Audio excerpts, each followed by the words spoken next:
The desert heat hit Emily Carter like a wall the moment she stepped into the narrow throat of Black Canyon. Even at dusk, the air wavered with mirage lines, carrying the sharp scent of ash from the wildfires that had torn across Arizona just weeks before. She moved slowly, every bootstep crunching on shattered rock still warm from the sun. Somewhere ahead, somewhere close, a faint rasping sound rose and fell like a broken engine trying to turn over. A sound no ranger ever forgets. Emily rounded a slab of charred sandstone and froze. There, half buried in dust and shadow, lay Kamala, the lioness the reserve staff had once called the Fire Queen, because she'd survived 2 smaller burns in past years. Now she was nothing but a trembling outline against the canyon floor.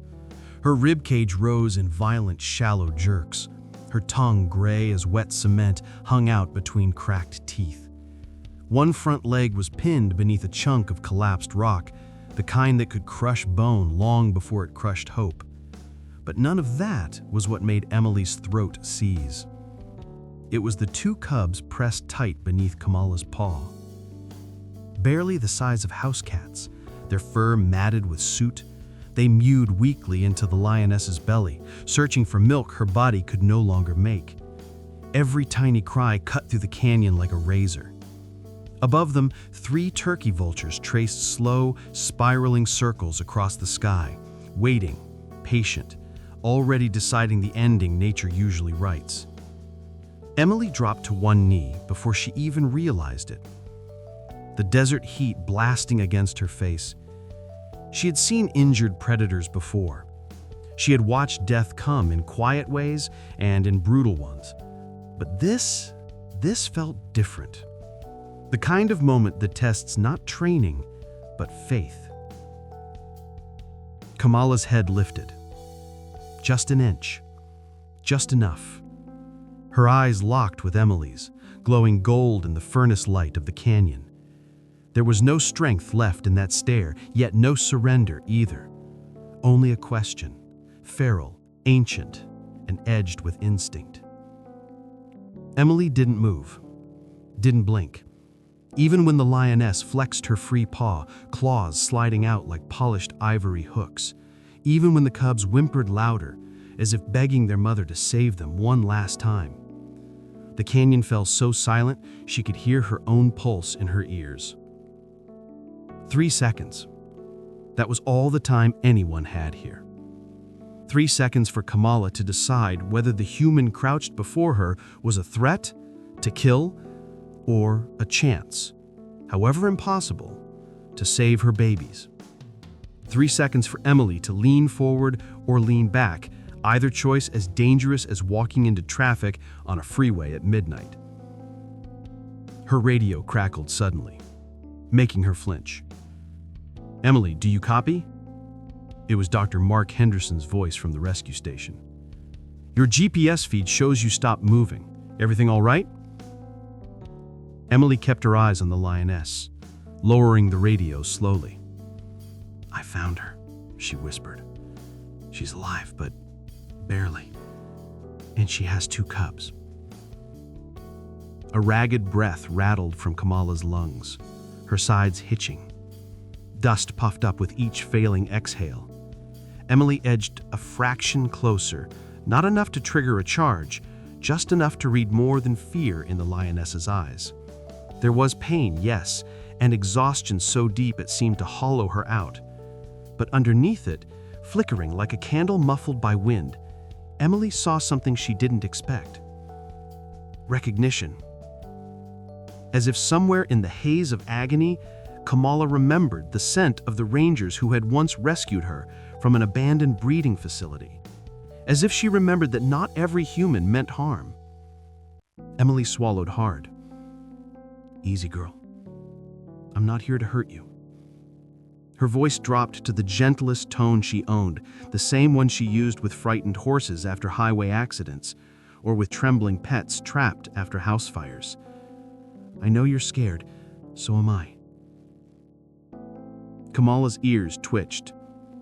The vultures dipped lower. Emily's heart hammered. In moments like this, she thought briefly, people online had no idea what went into wildlife protection. The risk, the judgment calls, the way one wrong move could end in tragedy, and insurance claims no family ever wanted to file. It's why she always told viewers on Whispering Hearts, the channel that kept her rescue stories alive, real compassion isn't soft. It's terrifying, but worth it. If anyone watching this someday felt moved, she hoped they'd subscribe, not for her, but to help keep these real stories of survival and second chances visible in a world obsessed with noise.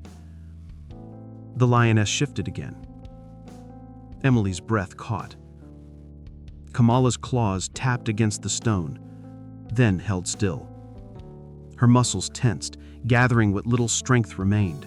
One more instinctive lunge, and Emily would never get up again. She could already imagine the headlines. Wildlife ranger killed in predator encounter, the kind of story personal injury attorneys would analyze for months. 3 seconds. 3 decisions. 3 lives on the line. Emily exhaled, slow and steady, and whispered, "If you let me, I can help your babies."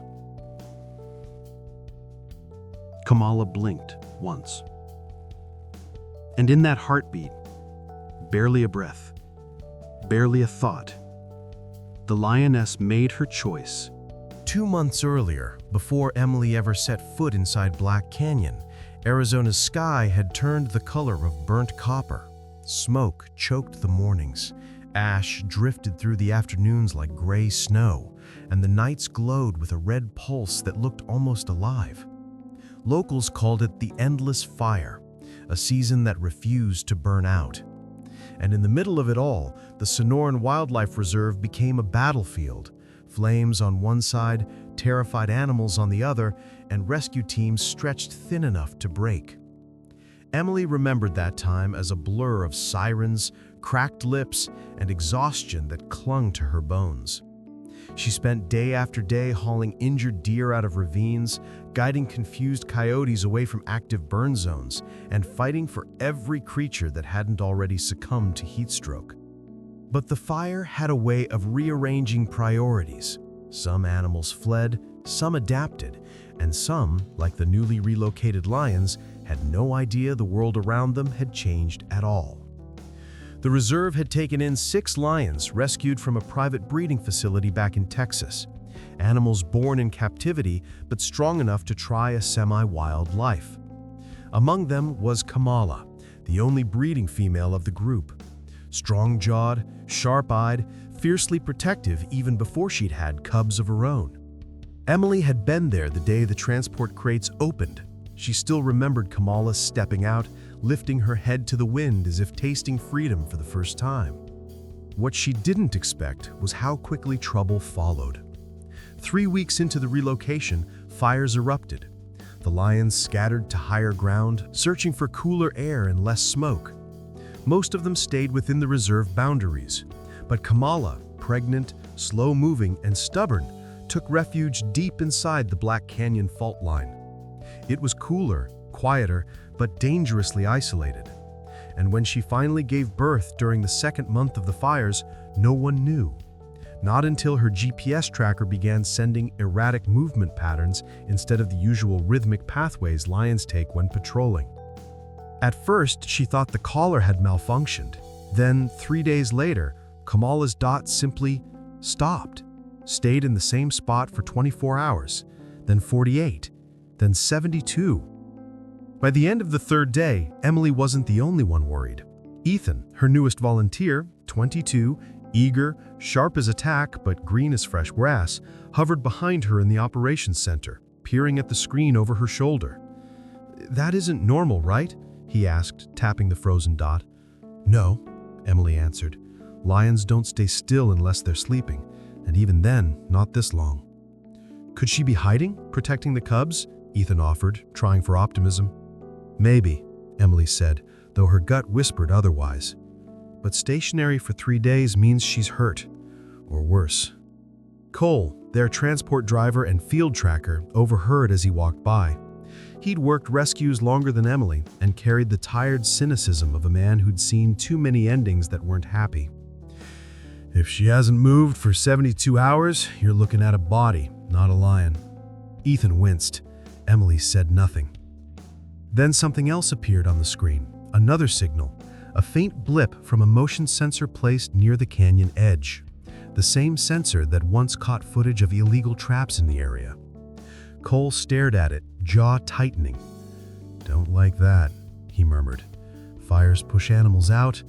They also pull poachers in. Empty patrol routes make easy pickings." Emily felt it too, a quiet dread curling through her chest. If Kamala had walked into a trap, or if someone had gone after her cubs. She grabbed her pack without another word and headed for the garage. Ethan scrambled to follow. "We're going now?" "Yes," Emily said, "before we lose another hour." Cole tossed the keys to the utility jeep. "Black Canyon is a furnace this time of year, Em. You sure you want to drag a rookie and an old man into that?" Emily zipped her vest. If Kamala is alive, she doesn't have another day. And if she's dead, those cubs sure don't. Cole sighed. "All right then, let's roll." The drive to Black Canyon took less than 40 minutes but felt twice as long. Dust clouds chased their tires, the horizon wavering like heat lifting off a stovetop. When they finally reached the canyon overlook, the air dropped several degrees, but the silence felt heavier, as if the canyon itself was holding its breath. Emily stepped out first, scanning the fault line with binoculars. The canyon walls swallowed sound, swallowed light, swallowed hope. Then she saw it.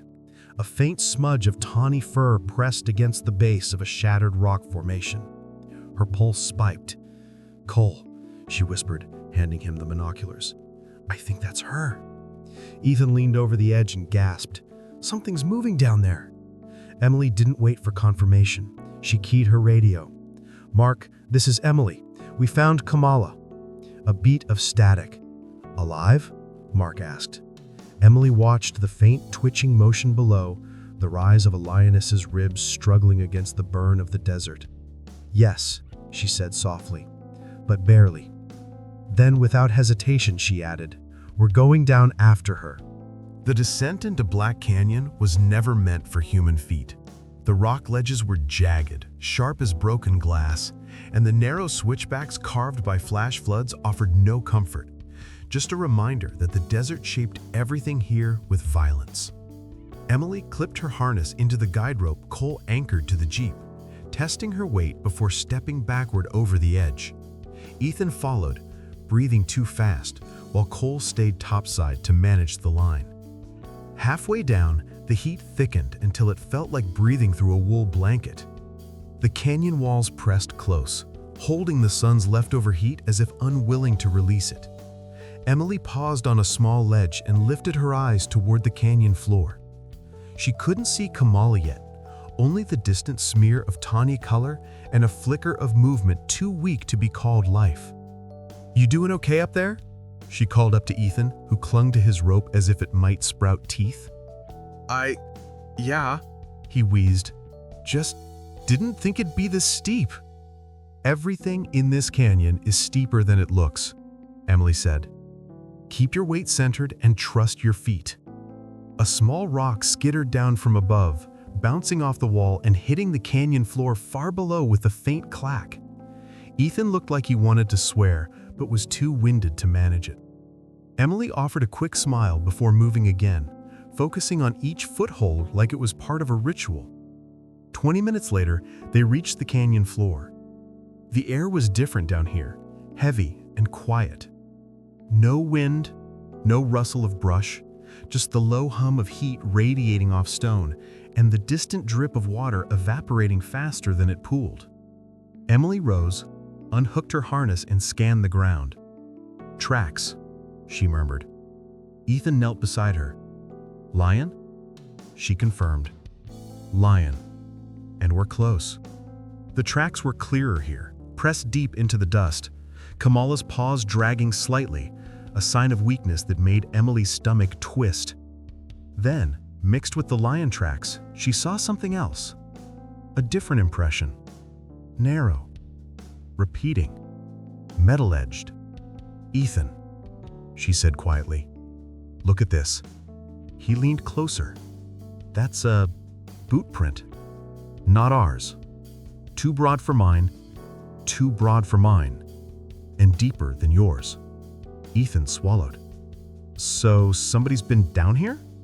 "Recently," she said. "Within the last day." A chill slid down the back of her neck despite the heat. Fires drove away hikers, tourists, anyone with sense. But poachers, they moved into places most people fled from, and Black Canyon, with its steep cuts and blind corners, made the perfect hiding place for traps. Emily stood and followed the trail, stepping lightly, alert for any glint of wire or unnatural shape in the dust. They rounded a bend in the canyon wall, and the world suddenly narrowed to a single point. Kamala. She lay folded against a shattered rock slab, half hidden by the shadow it cast. Her body rose and fell in fragile spasms. Her pinned legs stretched at an angle that made Emily's own muscles twitch in imagined pain. The cubs were there too, two tiny bundles of fur pressed against her chest, mewing weakly at the scent of strangers. Emily exhaled a breath she didn't realize she'd been holding. "She's still alive," Ethan whispered, awe and fear braided through his voice. "Barely," Emily said. They approached slowly. Every instinct told Emily to move as quietly as drifting sand, but even careful steps sent echoes bouncing off the canyon walls. Kamala's ears twitched, her eyes fluttered open, unfocused at first, then sharpening when they landed on Emily. The lioness tried to shift, but pain shot through her pinned leg, and she let out a low, broken growl that scraped across the stones. Ethan took an involuntary step back. Emily lifted one hand. "Easy," she murmured. "Remember me, girl? We helped you once before." Kamala's gaze flickered.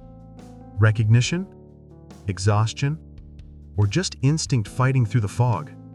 Emily couldn't know. Not yet. But one thing was certain. The lioness wasn't alone because she chose safety. She was trapped. "Ethan," he said, voice tight. "Look." He pointed to the rock pinning Kamala's leg. Embedded in the rubble beneath it was something metallic, a bent piece of steel cable sticking out like a snapped tendon. A trap. Emily crouched closer without touching it. The coil was partially buried, damaged by falling stone, but unmistakable. A snare. Somebody had set it here, right before the rock slide. "Damn it," she whispered. "You think someone hurt her on purpose?" "I think someone came down here for her, and something made them leave fast." A sudden rustle above made both of them jerk their heads upward. Dust trickled from a ledge 20 feet high, where a shadow slipped out of sight. Ethan stiffened. "Was that?" "I don't know," Emily said.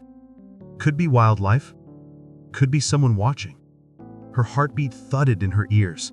The canyon, once merely dangerous, now felt like a trap within a trap.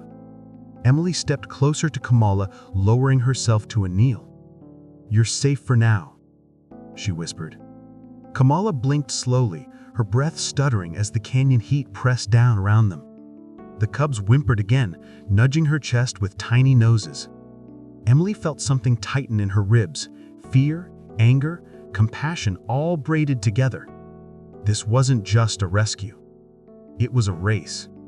Somebody had already laid a claim on this canyon, and if Emily didn't move fast, Kamala and her cubs wouldn't be the only ones at risk. The deeper Emily and Ethan moved into the canyon floor, the heavier the air seemed to sit on their shoulders. Heat didn't just radiate here, it clung like something alive. Even the shadows looked tired. The smell of scorched earth lingered from the wildfires, mixing with the metallic scent of dried blood. But Emily pushed forward, guided by the soft, trembling breaths of the lioness ahead. Kamala lay exactly where Emily had seen her from above, but the closer they came, the more brutal the picture became. Dust coated the lioness's golden coat in a pale gray film. Her ribs jutted through her skin like the frame of a collapsing tent. Her pinned leg was wedged deep beneath a slab of rock that must have tumbled during one of the post-fire aftershocks. The boulder trapped her at an unnatural angle, swelling and darkening her muscles, making every twitch a silent scream. The cubs stirred first. Two tiny heads, barely fuzzed with fur, lifted weakly at the sound of approaching footsteps. Their eyes weren't fully open yet. They blinked in Emily's direction, confused and frightened, letting out thin, strained cries. They pressed closer to their mother's chest, nudging her as if urging her to stand, to fight, to do something, anything. But Kamala couldn't move.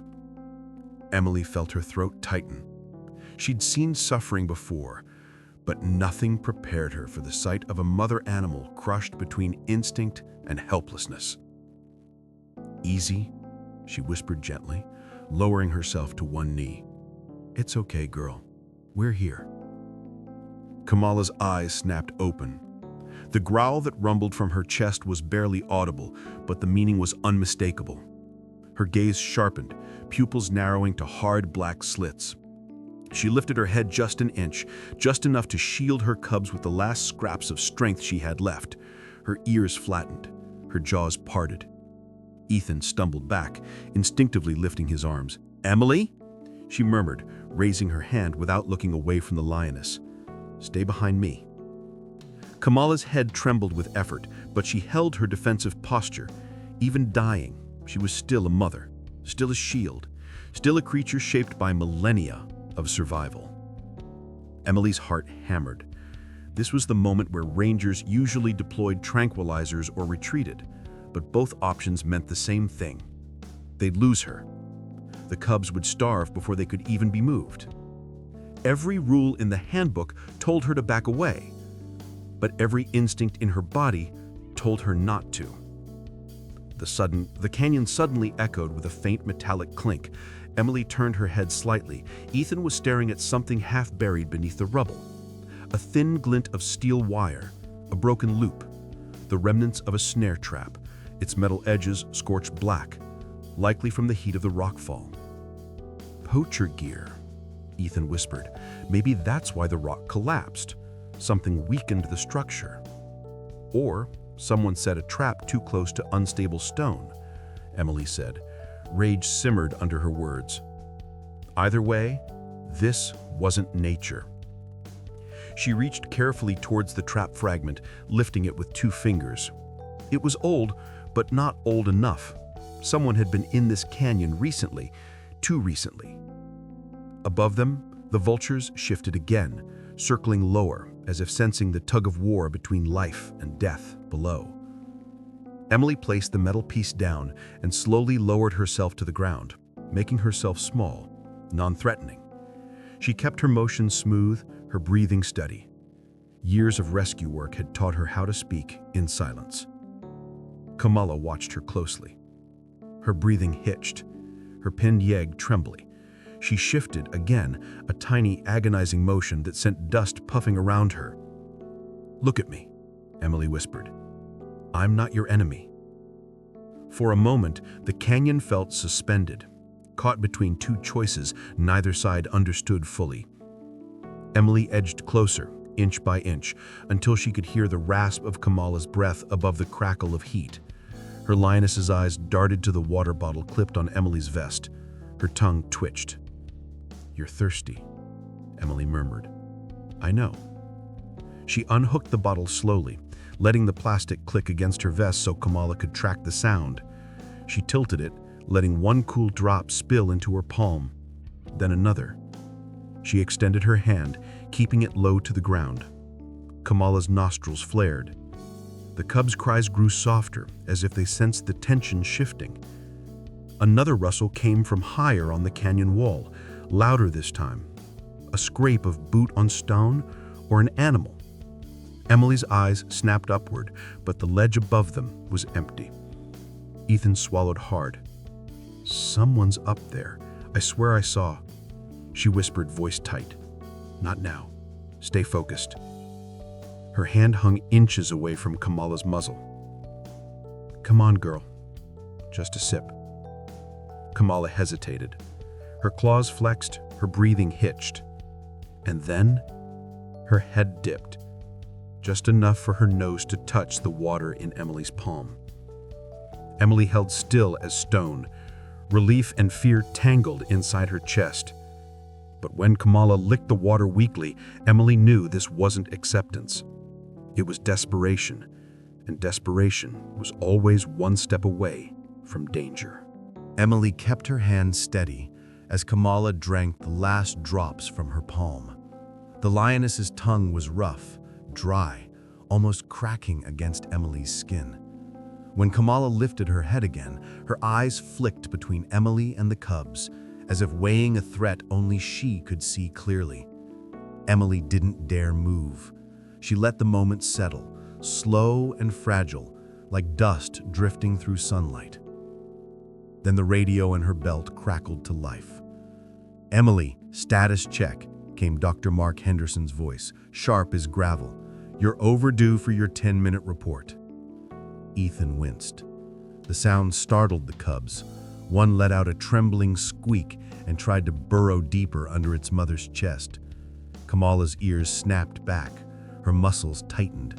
The fragile truce cracked like ice under pressure. Emily lifted the radio with her free hand, never taking her eyes off Kamala. "Mark," she whispered, "we reached her. She's alive, but she's pinned. 2 cubs, possibly a snare involved." A long silence. Too long. Then Mark's voice returned, controlled, but carrying the weight of years of hard decisions. "You need to step back immediately. Lionesses in this condition are unpredictable. If she lashes out, I won't be able to stop Cole from firing, and down in that canyon, you'll have nowhere to go." Emily felt the air shift. This was the moment she'd feared, protocol slamming into reality. "Mark," she said quietly, "if we back away now, the cubs die within hours. Kamala won't survive the night. She's trapped." "Emily," his tone sharpened, "I am not asking. I am giving a directive. Step away from the animal." Ethan's eyes flicked between Emily and the radio, unsure whether to breathe or bolt. But Emily didn't move. She couldn't. Kamala let out a weak, warning groan. Not a threat, more like a plea. Her pinned leg quivered violently. The cubs cried again, higher this time, their tiny voices scratching at something deep in Emily's chest. "Mark," Emily said, steady but firm, "if we sedate her right now, she'll think we attacked her. When she wakes, she may reject the cubs or turn violent. We lose them either way." "This isn't about feelings," Mark shot back. "It's about safety. Yours, Ethan's, and the entire rescue team." Cole's voice came faintly over the radio, background but clear. "If that lioness surges at them, I'm shooting. I won't risk 2 people dying in that canyon." Emily exhaled slowly, grounding herself against the fear creeping up her spine. "She hasn't attacked," Emily said. "She's protecting her cubs, nothing more. And she recognized the water. She recognized us." Mark sounded unconvinced. "Recognition is not trust. Don't romanticize instinct. Even a dying predator can kill a human in seconds." Ethan swallowed loudly, then surprised both of them by speaking up. "Sir, she's not acting like she wants to attack. She's scared, but she didn't bite when Emily approached. She even drank." Emily didn't risk turning toward him, but she felt a flicker of gratitude. Mark sighed, a long, frustrated breath. It wasn't anger. It was fear disguised as authority. "You got 30 minutes, he said at last. "If she shows aggression, if she attempts to stand, or if that canyon wall shifts again, Cole fires. I won't argue that part." "Understood," Emily said quietly. But even as she spoke, she felt the lie settle between them. She didn't understand. She didn't accept. She simply didn't have time to argue. Ethan leaned close. "What now?" Emily glanced at the rock trapping Kamala's leg. It wasn't huge, but it was lodged in a way that made levering it out dangerous. Any wrong motion could send a cascade of debris onto them or onto the cubs. Now, Emily murmured. "We try to make her understand we're here to help." Ethan nodded, but his voice trembled when he asked, "And if she doesn't?" Emily's gaze drifted back to Kamala, her sunken eyes, her trembling flank, her cubs clinging to life against her. "Then we still try." Before Ethan could respond, a sudden sound cracked through the canyon, a distant clatter of stone, followed by the unmistakable echo of boots scraping rock. They both snapped their eyes upward. Someone was moving along the ridge. Emily's pulse spiked. She saw a silhouette, brief, dark, impossible to identify, before it slipped behind an outcrop and vanished. "Poacher?" Ethan whispered. "Or someone who doesn't want witnesses," Emily said under her breath. Kamala picked up on the tension instantly. She lifted her head, forcing a growl through raw vocal cords. Her cubs tensed. Emily felt her window shrinking by the second. She reached for her pack, moving with deliberate calm. Slowly, she pulled out a second water bottle and a small collapsible bowl. The plastic made a soft clicking noise. Kamala's eyes tracked every motion, but she didn't bare her teeth. "That's it," Emily murmured. "Stay with me." She uncapped the water, poured a small pool into the bowl, and gently slid it across the stone toward the Lioness. The sound of water hitting plastic echoed through the canyon like a promise. Kamala sniffed it, hesitated, then lowered her head and began to drink. Emily felt the tension in her spine release just a fraction. Ethan whispered, "She's trusting you." "No," Emily corrected softly. "Not yet. She's choosing hope over fear, and that's even rarer." Above them, the ridge remained silent again. But Emily felt the weight of unseen eyes watching. Her time was running out, and the next decision Kamala made could save all three lives or end Emily's in an instant. Emily steadied her breathing, though every part of her body screamed that she was standing far too close to a dying apex predator. Kamala had finished the water, but her ears were pinned, her chest rising in uneven, painful jerks. The cubs, small, trembling shadows, clung to her ribs, as if the warmth alone kept them alive. And above, somewhere along the jagged ridgeline, the quiet scrape of boots on rock echoed again before fading. Ethan heard it too. "That's not an animal," he whispered. Emily didn't answer. She couldn't afford for her voice to shake. Any disruption could fracture the thin thread of calm she was dangling between herself and the Lioness. Her radio buzzed sharply in her ear. "Cole, Emily, I've got movement above you. Whoever it is, they're not part of our team. You two need to pull back now." She pressed the button softly, still keeping her eyes on Kamala. "If we pull back, she dies," Emily murmured. "We stay." "Emily," but she cut the radio off mid-sentence. She couldn't handle fear from both sides of the canyon. Kamala shifted suddenly. The Lioness strained, digging her claws into the dirt, trying to pull her pinned leg free. Pain racked through her body. She let out a low, raw groan that reverberated off the canyon walls. The cubs squeaked in panic, burying their faces deeper into her belly. Ethan instinctively stepped back. "She's trying to stand." "No," Emily said quickly, voice barely above a whisper. "She's trying to protect them." That noise above spooked her. Kamala's leg trembled. She pushed again, desperate, but the rock refused to give. The effort nearly caused her to collapse sideways onto her cubs. Emily's heart lodged in her throat. If Kamala crushed them while thrashing, she moved without thinking. "Emily," Ethan hissed, "careful!" But Emily was already lowering herself to the ground, slow as drifting dust. She crossed her legs, palms open, posture small and vulnerable, offering the only message a predator might understand: "I am not here to hurt you." Kamala's snarl quieted by half. Her ears twitched, searching for malice, finding none. "That's it," Emily whispered. "I'm right here. Just breathe." The canyon, hot, silent, waiting, felt like it balanced on a knife's edge. Then came a sharp clang from above, metal hitting stone, fast, intentional. Ethan's head snapped up. Someone's moving along the ridge again. Emily didn't look away from the lioness. Stay behind me. But what if stay behind me? He obeyed.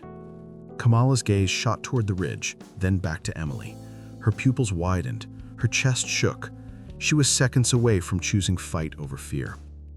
Emily reached into her pack, every motion a silent prayer.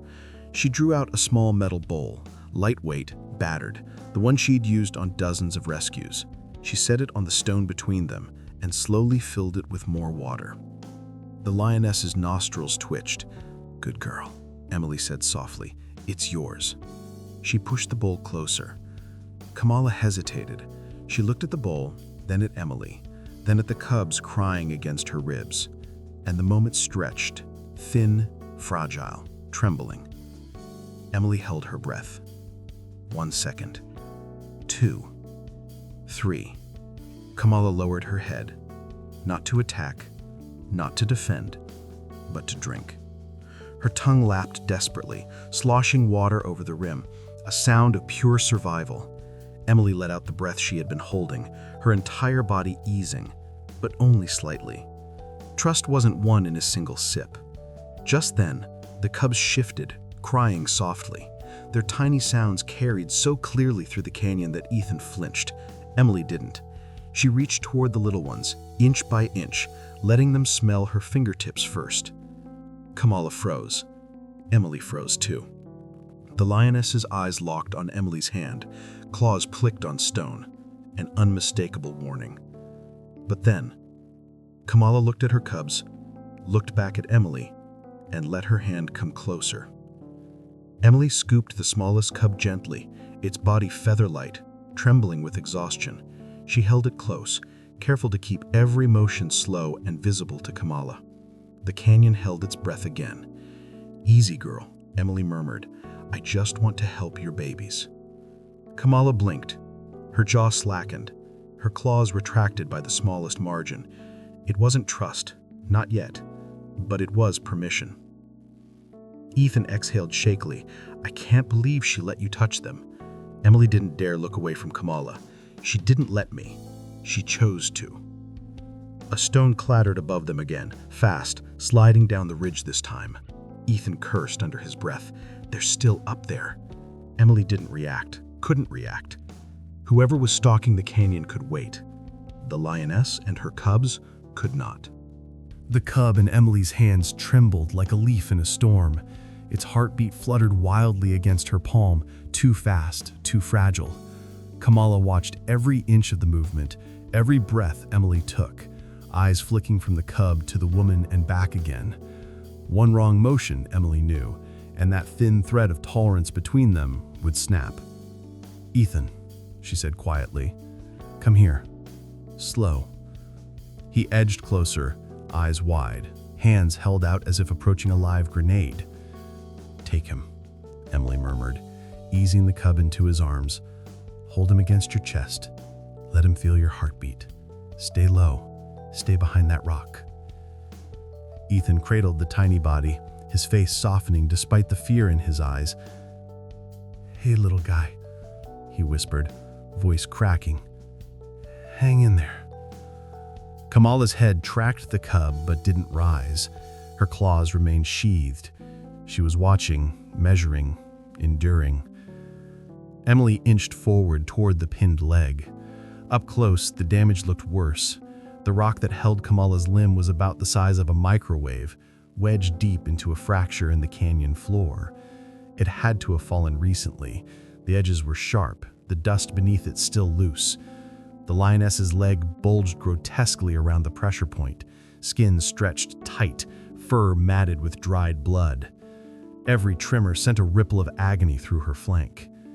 Emily swallowed hard and keyed her radio with one hand. "Mark," she said softly. "Her front right leg is trapped under a rock. There's snare wire in the rubble. Looks like a trap triggered a collapse." Static hissed, then Mark's voice came through, lower than before. "Can you free her without causing another slide?" "I don't know yet," Emily answered, eyes scanning the fractured stone above them. "But if we don't, she won't make it through the day." A pause.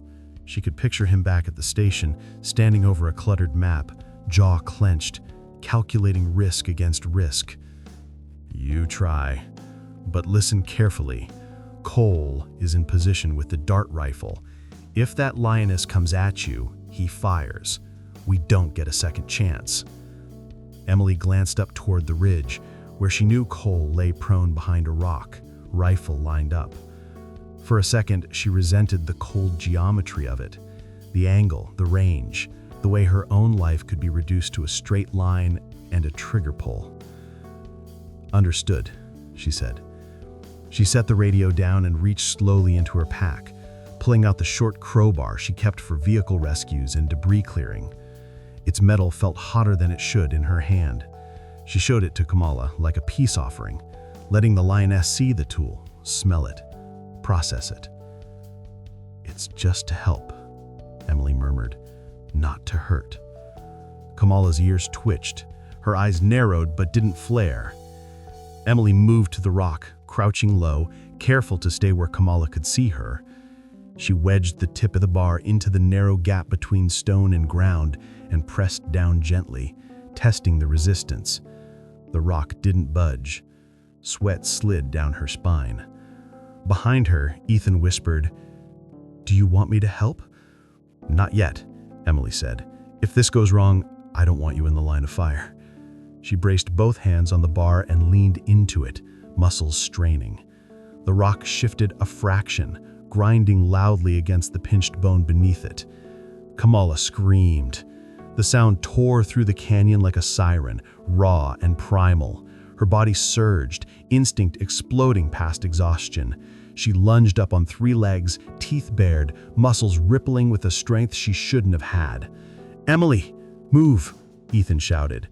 Up on the ridge, Cole's voice came through the radio, overlapping marks. "She's moving! I'm taking the shot!" Emily's world narrowed to a single frozen frame. Kamala's open jaws, the cubs tumbling as her chest lifted, Ethan stumbling backward with the cub in his arms, and the faint glint of a dart arcing through the sunlit air. Time snapped back into motion. The tranquilizer dart struck the rock beside Kamala and ricocheted away, clattering harmlessly into the dust. Cole swore over the radio, the sound distant and hollow. Kamala had a choice. She was half up now, weight balanced precariously on 3 good legs, one paw free and close enough to rake across Emily's body. Her eyes burned, pupils blown wide, breath sawing in and out with fury and terror. For 3 long seconds, nothing else existed. No canyon, no ridge, no unseen watcher. Just a dying mother, a human within reach, and the oldest instinct nature ever wrote. Kill the threat, or save the cubs. Emily didn't move. She could have thrown herself backward, scrambled for cover. Instead, she stayed exactly where she was, hands open, throat exposed, eyes locked at Kamala's. "I'm not leaving them," she whispered. "If you kill me, they die anyway." The words meant nothing to an animal, but the tone carried something older than language. 1 second. Kamala's paw lifted, claws unsheathing, muscles twitching. 2 seconds. Her gaze flicked to Ethan, clutching the smallest cub against his chest. 3 seconds. Her paw dropped back to the ground. The lioness sagged, the fight draining out of her all at once. She collapsed back onto her side with a shuddering groan, pulling her cubs close again with the same paw that could have shredded Emily's chest. Emily's knees nearly gave out with relief. "Cole, hold your fire," Mark's voice snapped over the radio. "Do not shoot again unless she charges." "I had the shot, Mark. I almost lost her and Emily in the same breath." "And you didn't. Stand down. For now." Emily swallowed, hand shaking as she gripped the crowbar again. "Ethan, I need you," she said, voice rough. He moved closer, still cradling the cub but steadying himself. "Tell me what to do." He hesitated only a second before obeying.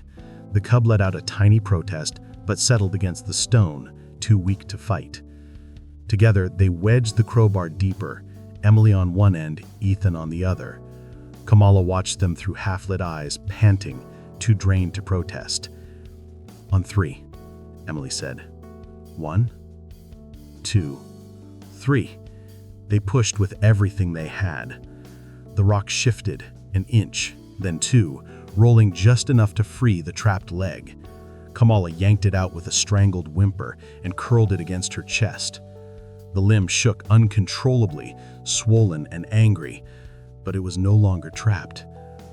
Emily let the crowbar clatter to the ground. Her arms burned, her lungs burned, everything burned. But Kamala was free. For the first time since they'd entered the canyon, Emily let herself believe something she hadn't dared to say out loud. They might actually be able to save her. Kamala lay trembling, her freed leg curled weakly against her chest. The relief of being unpinned did not bring comfort, only the stark reality of how close she was to collapse. Her breaths came in shallow bursts, and every few seconds her muscles twitched involuntarily as if her body were fighting itself. The cubs pressed into her ribs, mewing with a mixture of hunger and fear. Emily touched the canyon floor with her fingertips, grounding herself. They had freed the lioness, but that was only the first step in a much longer battle, a battle against dehydration, trauma, exhaustion, and the merciless desert heat. "Ethan," she said softly, "get me the electrolyte solution from my pack, the blue pouch." He grabbed it, hands still unsteady from the adrenaline of dodging the tranquilizer dart and the lioness's almost attack. Do we just give it to her?" "No." Emily unzipped the pouch carefully. "We don't have the setup for an IV down here, but we can mix this with water so her body absorbs it faster." Up on the ridge, Cole's voice crackled over the radio. "Emily, status." She kept her tone level. "The leg is free, she's alive, but we don't have long before dehydration shuts her down for good." Mark's voice joined in, clipped but controlled. "Keep her calm. I'm prepping the mobile IV kit. I'll start down the canyon as soon as I get confirmation the ridge is clear." That last part made Emily pause. She glanced up. "Cole," she said quietly, "are we being watched?" Silence. Then Cole answered in a low growl. "Something's up here. Tracks lead along the ridge toward the east side, but whoever it is, they're not showing themselves." Emily exchanged a look with Ethan. She didn't need to speak the fear they shared. Someone had been down here before them. Someone had set a trap, and someone was still moving around the canyon walls. But right now, the lioness came first. Emily mixed the electrolyte powder with water in the collapsible bowl, turning it into a cloudy, mineral-heavy solution. Kamala sniffed weakly as the scent reached her. Emily nudged the bowl closer. "Come on, girl, just a little more." Kamala's head trembled as she lowered it. Her tongue dipped. She drank, slowly at first, then greedily, desperate to replace the water she had lost during days of being trapped. Each swallow seemed to ease the glassy haze in her eyes. Ethan let out a breath he had been holding for minutes. "She's drinking. That has to be a good sign." "It is, but her body's on the edge. If she stops now, she won't have enough strength to nurse." As if hearing the word, one cub cried sharply. Kamala lifted her head in response, instant pulling her toward her babies, even as her strength drained like sand through fingers. Emily reached gently toward the smallest cub, the one Ethan had been holding earlier. Its tiny belly rumbled against her palm. "They're starving," she murmured. "We have to feed them." "What do you need me to do?" Ethan asked. "Formula packet, orange label, in the side pocket. And the soft tip bottle." Ethan dug through the pack. "Got it." Emily worked quickly, mixing a small amount of formula with water and kneading the bottle until it warmed in her hands. She held it near the cub's nose. It sniffed, whimpered, and latched onto the soft tip, suckling desperately. The sound, wet, rhythmic, almost grateful, echoed through the canyon. Kamala lifted her head again, but instead of snarling or lunging, she simply watched. Her eyes followed Emily's every movement, reading them, interpreting them, as if her body were fighting itself. Ethan whispered, "Is she accepting you?" "Not accepting, observing. She's weighing her instinct to protect against her instinct to survive." The rustle of boots above echoed again, faint but unmistakable. Emily stiffened. Ethan's hand went to a rock automatically, though it would do little against a hunter's rifle or a poacher's intent. Cole, his voice buzzed sharply. Emily, someone's still up here. They know you're down there. Stay alert. Emily didn't answer. Her eyes were on Kamala, whose ears had rotated toward the sound. Her hackles rose. A low warning growl rumbled from deep in her chest, not directed at Emily this time, but at the unseen presence above. It's okay. Focus on your babies. We've got you. Kamala's growl faded. Emily finished feeding the first cub and passed it gently to Ethan so she could take the second. This one was weaker, its head lolled in her palm, its breaths thin. She coaxed it, tapping the bottle tip against its nose until it finally latched with a tiny, shaky pull. That's it, she breathed. Good job, sweetheart. The lioness made a soft sound then, something between a rumble and a sigh. Emily had never heard it before. It wasn't aggression. It wasn't pain. It was relief. The canyon for a moment felt still. Then, a sharp crack split the air, echoing down the stone walls like gunfire. Ethan dropped to one knee. Emily shielded the cub automatically. Even Kamala recoiled, eyes wide. Cole's voice exploded over the radio. Emily, get low! Emily's heart slammed against her ribs. She ducked beside Kamala's body, clutching the cubs close. The lioness reacted instantly, curling her good leg around her babies and Emily, as if shielding both from the unseen threat above. Ethan dove behind a boulder, breathing hard. Dust drifted down from the canyon rim. A second clatter of rock followed. Emily pressed her cheek to the canyon floor and whispered, "They're coming back." Kamala growled, not at Emily, not at the cubs, but at the danger far above the canyon floor. A mother defending her babies, and for the first time, defending Emily too. For a long moment after the shot, nobody moved. Emily lay half-curled against the canyon floor, one arm around the cub pressed to her chest, her other shoulder pressed against Kamala's flank. The lioness had thrown her good leg over both cubs and Emily in the same motion, muscles trembling, eyes locked on the slice of sky where the sound had come from. Dust drifted down in slow curtains. "Emily," Cole's voice cracked over the radio. "Are you hit?" She forced herself to breathe, to flex fingers and toes. "I'm okay," she answered, voice rough. "No impact down here." Sounded like a warning shot, or a missed one, Ethan muttered from behind his rock. Up on the ridge, Cole swore softly into the mic. "Whoever it was bolted right after firing. I saw a shadow move east, then nothing. I've called it in. Backup's on the way. You two stay put." As if they had anywhere else to go. Emily lifted her head slowly. Kamala's legs still sheltered her and the cubs, a strange, breathtaking umbrella of muscle and fur. The lioness's body shook, but her eyes were clear now, focused entirely on the ridge, not on the humans at her side. "Easy, girl," Emily whispered. "They're gone. For now." Eventually, the canyon settled back into its heavy silence. No more shots, no more sliding stones, just the rasp of Kamala's breathing and the faint, exhausted whimpers of her cubs.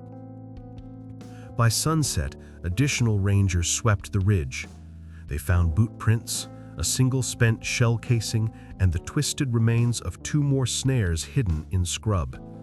Whoever had been hunting here had vanished as quickly as smoke. But Kamala was still alive, and so were her cubs. The days that followed blurred into a rhythm that etched itself into Emily's bones. Every morning at first light, she and Ethan descended into the canyon again, this time with Mark in tow, carrying the mobile IV kit he'd sworn he'd never use on a wild lion. Kamala watched the first needle warily, but she flinched only once when it slid beneath her skin.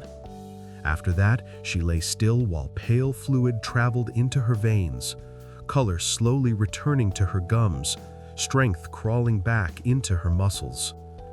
They fed the cubs formula in small, frequent doses, careful not to overwhelm their tiny stomachs. At first, their bodies were little more than fur draped over bones, but as the week wore on, their bellies rounded, Their cries grew stronger, and the little one that had once lain limp in Emily's hands began to bat clumsily at the bottle with its paws. On the fourth day, Kamala tried to stand. It wasn't graceful. She lurched, stumbled, nearly toppled, but she stayed up, 3 good legs bracing, the injured one hovering off the ground.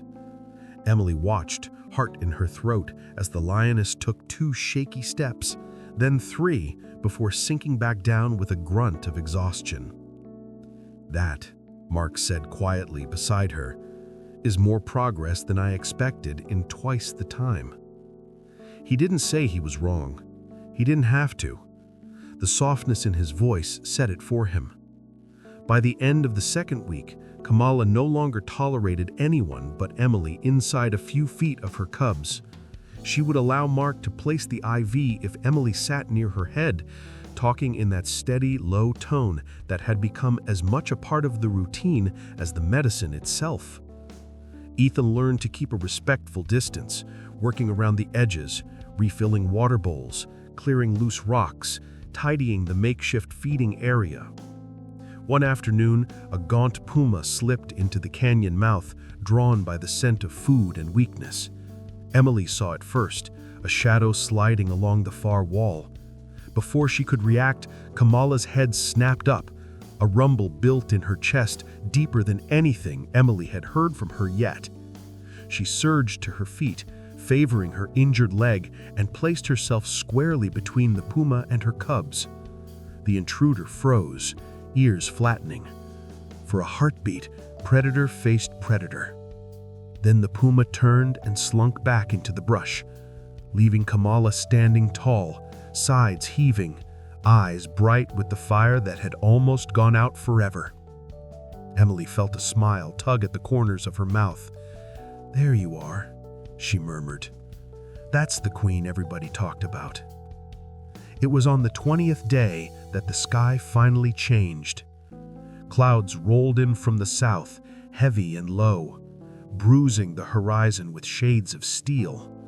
The air shifted from oven-dry to thick, electric, carrying the faint scent of rain Emily had almost forgotten. She was in the canyon when the first fat drops fell, splattering on the hot rock and hissing as they touched. Kamala lifted her face, nostrils flaring. A raindrop landed on her nose. She blinked, surprised, then opened her mouth slightly, letting more fall onto her tongue. The cubs jumped at the cool splashes, batting at the falling drops with clumsy paws, squeaking in indignation and delight. Within minutes, the sky opened. Water poured into Black Canyon, streaming down the walls, gathering in shallow puddles that reflected the lioness's golden coat like a broken mirror. The dust that had clung to everything for weeks turned to dark streaks of mud. Kamala stepped forward, testing the damp ground, then walked, truly walked, for the first time since they'd freed her leg. Her stride was uneven, but it was hers. Emily laughed, the sound torn somewhere between joy and relief. She tilted her own face to the sky, letting the rain soak her hair, her vest, the lines of fatigue etched around her eyes. "It's over," Ethan said softly beside her. "The drought, the fires, it's really over." Not over, just turning a page. The next morning, when the rain had softened to a drizzle and the canyon floor glistened with new, hesitant green, Emily descended alone. No IV bag, no formula, no tools, just herself. Kamala was waiting near the same rock where they had first found her, only now she stood tall, muscles filling out her frame, coat brushed clean by the storm. The cubs tumbled at her feet, stronger, louder, arguing over a stick as if it were the most important thing in the world. Emily stopped a respectful distance away. For a long moment, neither woman nor lioness moved. Then Kamala stepped forward. 1 pace, 2, 3. She stopped less than a yard away, close enough that Emily could see every fleck of amber in her eyes, every whisker trembling in the cool morning air. The cubs bounded forward without hesitation, bumping against Emily's legs, purring in their tiny, rumbling way as if greeting an old friend. Emily kneeled, letting them climb onto her thighs, their claws snagging harmlessly in her pants. She stroked their soft fur, memorizing the feel of them, the sound of their play. These would not be tame animals. Someday they might see a human and vanish into the brush, or worse. But in this moment, they knew her only as the creature that had brought food, water, and warmth. Kamala watched and then did something Emily would carry with her for the rest of her life. The lioness lowered her head, slowly, deliberately, a gesture older than words, older than the canyon itself. Emily's hand moved before her mind could argue. She raised it and laid her palm gently on the top of Kamala's head, right between her ears. The fur was thick and warm beneath her fingers.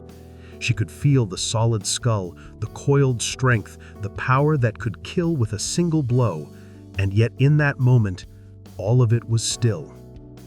1 second, 2, 3. Then Emily withdrew her hand. Kamala lifted her head again, made a low, almost musical sound in her throat, and turned away, calling softly to her cubs. They scampered after her, paws splashing through the last of the rainwater as they followed their mother toward the widening mouth of the canyon and the greener world beyond. Watch them go, until the golden shapes melted into the distance. The desert had finally breathed, and she knew, deep in a place beyond training, beyond reason, that it was time for her to let go too. By the time the monsoon clouds drifted away and Arizona's sky returned to its endless sweep of blue, Kamala and her cubs had long vanished into the greener ridges of the reserve. Life surged back with startling speed. Fresh shoots sprang from once charred soil. Insects hummed again at dusk, and even the birds that had fled the fires returned with cautious song. The desert was healing. Emily, however, found her own healing came slower. Every morning, she still checked the GPS pings on the lion collars, the small blinking dots that marked each animal's silent travels across the reserve. For weeks, she watched Kamala's dot move farther from Black Canyon, back into familiar hunting ranges, weaving into the same patterns she'd once shown before the fires. Strong, steady, alive. Ethan would occasionally stand behind her, sipping instant coffee that always tasted faintly of burnt plastic. "She's doing great," he would say, almost every morning. And every morning, Emily nodded with a quiet pride that felt too big to name. But after a month, Kamala's dot disappeared. Not stopped, not frozen, not signaling distress, just gone.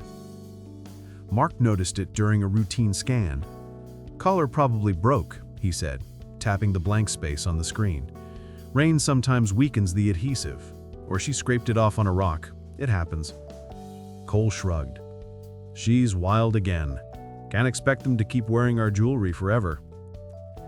They meant to reassure her, and part of Emily accepted it. But another part, the part that had sat in the dirt with Kamala's dying breath against her knee, felt the loss like a small, unexpected ache. A week passed, then another. Life resumed its rhythm. Vehicles hummed along dusty service trails. Visitors returned to the reserve for guided tours. The fire season officially ended. And the canyon, the place that had changed everything, returned to silence. 2 years slipped by. In that time, Ethan finished his certification and became a full ranger. He still called her boss, even when he outranked her in field hours. Mark retired from field work, though he continued to lecture at wildlife conferences, often referencing a case he never fully explained, one involving the limits of protocol and the possibilities of instinct. Cole, grumbling as always, took over ridge patrols and was rumored to talk to the lions when he thought no one was listening. Emily continued her work, steady as the desert wind. She saved deer tangled in barbed wire, guided confused bobcats out of residential yards, and even delivered a calf on the edge of a dirt road during a late-night storm. But nothing ever mirrored the quiet miracle of those 21 days in Black Canyon. She thought of Kamala often, wrote about her sometimes, wondered on the quietest nights whether the lioness had allowed herself to forget, whether nature had erased that impossible thread between them. It was late spring when the answer arrived. Emily was repairing a damaged fence line near the southern sector, sweat gathering beneath her collar. The sun was dipping low, casting the desert in the soft gold light that made even the thorniest brush look gentle. Her radio was silent, the wind was calm. Then, movement. A flicker of gold on the far ridge.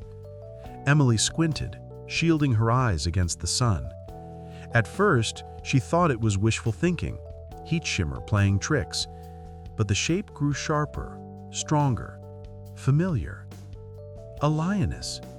Large, muscular, confident. Flanked by two younger lions, a male and a female walking with the gangly certainty of early adulthood. Emily's breath caught. The lioness paused, lifted her head, her amber eyes searched the valley, scanning the quiet stretch of land where Emily stood. 400 yards separated them. Too far for detail, not too far for memory. "Kamala," Emily whispered. The lioness held steady. Her cubs, no longer cubs, flanked her with the same protective stance Kamala had given them once.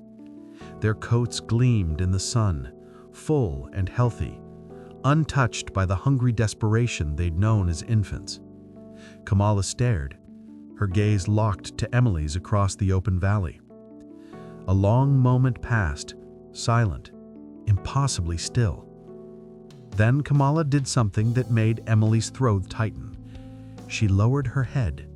Slow, deliberate, familiar, just as she had done in the canyon the day Emily said goodbye. Emily felt her own eyes blur.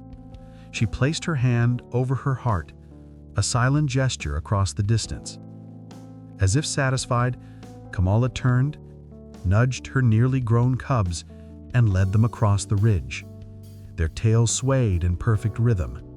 Their bodies slipped into the tall brush, golden shapes swallowed once again by the wild. Emily stood alone in the fading light, listening to the far-off rustle of grass where the lioness had passed. Her chest ached, but this time with a joy so deep it felt like gratitude itself. They had lived, they had thrived, and they had remembered. When she finally climbed back into her vehicle, the desert breeze swept across her face, warmer now, kinder, carrying the faint scent of blooming creosote after a distant rain. Emily smiled to herself. Some bonds, she realized, weren't meant to last forever. But some, no matter how wild, how impossible, how fragile, left fingerprints on the world that never faded. Kamala had made her choice that day in the canyon, and the desert, in its own quiet way, had kept the memory alive.